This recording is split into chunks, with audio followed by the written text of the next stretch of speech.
Pernah gak? Kamu terbangun di pagi hari, terus tiba-tiba pikiran kamu muter-muter tentang seseorang yang bikin hati kamu berdebar, tapi juga bingung? Rasanya kayak tertarik sama misteri yang selalu bikin penasaran, tapi makin kamu uji, makin kabur jawabannya. Ini bukan hanya kamu, banyak orang ngalamin hal yang sama.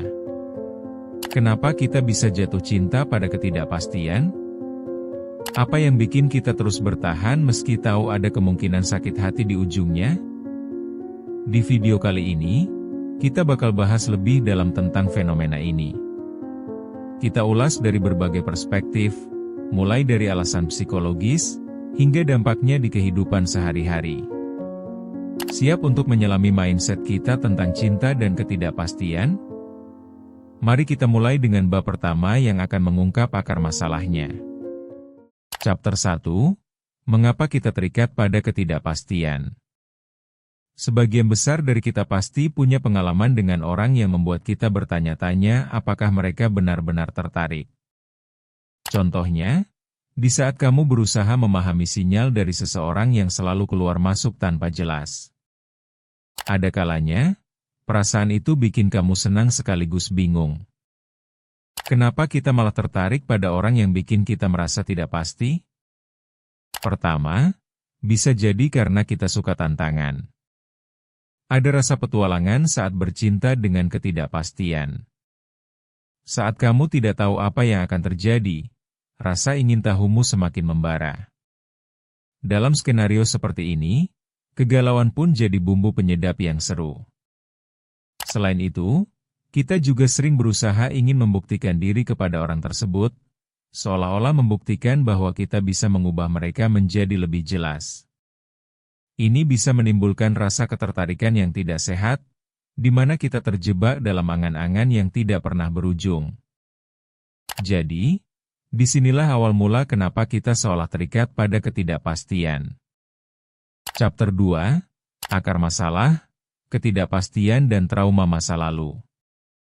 Salah satu penyebab kita tertarik pada orang yang sulit memberi kepastian mungkin berasal dari pengalaman masa lalu. Trauma atau pengalaman buruk dalam hubungan sebelumnya seringkali membentuk pola pikir kita. Misalnya, mungkin kamu pernah mengalami hubungan yang sangat jelas dan selalu terasa aman, tapi di satu titik, hubungan itu berakhir dengan cara yang menyakitkan. Ketika kita merasakan kepastian yang menyakitkan, perhatian kita seringkali beralih ke situasi yang lebih ambigu. Kenapa? Karena di dunia yang penuh kepastian, biasanya ada rasa takut kehilangan, dan semua harus jelas. Dengan memilih untuk terikat pada yang tidak pasti, kita seolah menjauh dari ketakutan tersebut. Ironisnya, kita memilih kebingungan yang mungkin jauh lebih berisiko. Kita lebih nyaman dengan ambiguitas daripada menghadapi kemungkinan sakit hati yang nyata. Chapter 3, Dampak Psikologis dari Ketertarikan Ini. Ketika kita terlibat dengan orang yang susah memberi kepastian, dampak psikologisnya bisa sangat besar. Salah satu dampak paling nyata adalah meningkatnya rasa cemas. Kita akan terus-menerus memikirkan tentang apa yang terjadi, apa mereka menyukai kita, atau seberapa serius mereka dengan kita. Semakin kita khawatir, semakin sulit untuk fokus pada hal lain. Kecanduan pada perasaan ini sering membuat kita terjebak dalam siklus overthinking yang tidak berujung. Dampak lainnya adalah kita bisa kehilangan kepercayaan diri. Ketika kita berhadapan dengan ketidakpastian, kita cenderung meragukan diri sendiri dan menilai diri kita lebih rendah.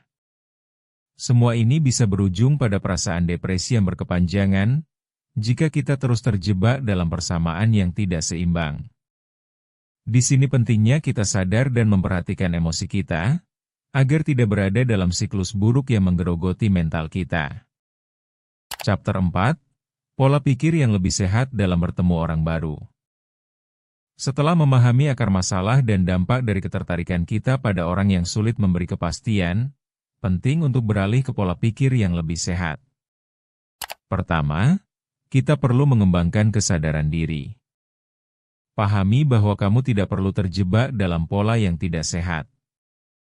Kedua, Belajar untuk menerima ketidakpastian. Tidak semua hubungan harus jelas dari awal. Terkadang, kita perlu memberi waktu dan ruang untuk saling mengenal. Ketiga, berfokus pada hubungan yang saling mendukung dan memberi kepastian. Coba cari mereka yang bisa memberikan rasa aman tanpa mengorbankan kebebasanmu. Dengan cara ini, kamu bisa membangun hubungan yang lebih sehat dan tidak terjebak dalam ketidakpastian yang melelahkan. Chapter 5. Mengubah perspektif terhadap ketidakpastian. Akhirnya, mengubah perspektif kita terhadap ketidakpastian adalah langkah penting. Kita bisa mulai dengan menganggap ketidakpastian sebagai kesempatan, bukan ancaman. Setiap kali kita berhadapan dengan situasi yang tidak jelas, ingatlah bahwa itu juga bisa jadi kesempatan untuk tumbuh. Misalnya, dalam berhubungan, hal ini bisa berarti mengenal diri kita lebih baik. Ketidakpastian memberikan ruang untuk belajar banyak tentang diri kita dan orang lain. Selain itu, kita perlu berlatih berkomunikasi. Mengungkapkan apa yang kita rasakan dan harapkan adalah kunci untuk mengurangi ketidakpastian. Dengan mengatakan apa yang kita mau, kita tidak hanya membuat diri kita lebih aman, tapi juga membantu orang lain memahami posisi kita. Dengan cara ini, ketidakpastian bisa jadi pengalaman yang lebih berarti, alih-alih penghalang yang menyakitkan. Yuk, diskusikan pengalamanmu di ruang tumbuh. Bagaimana pandanganmu tentang ketidakpastian ini? Bertumbuh itu proses, bukan lomba.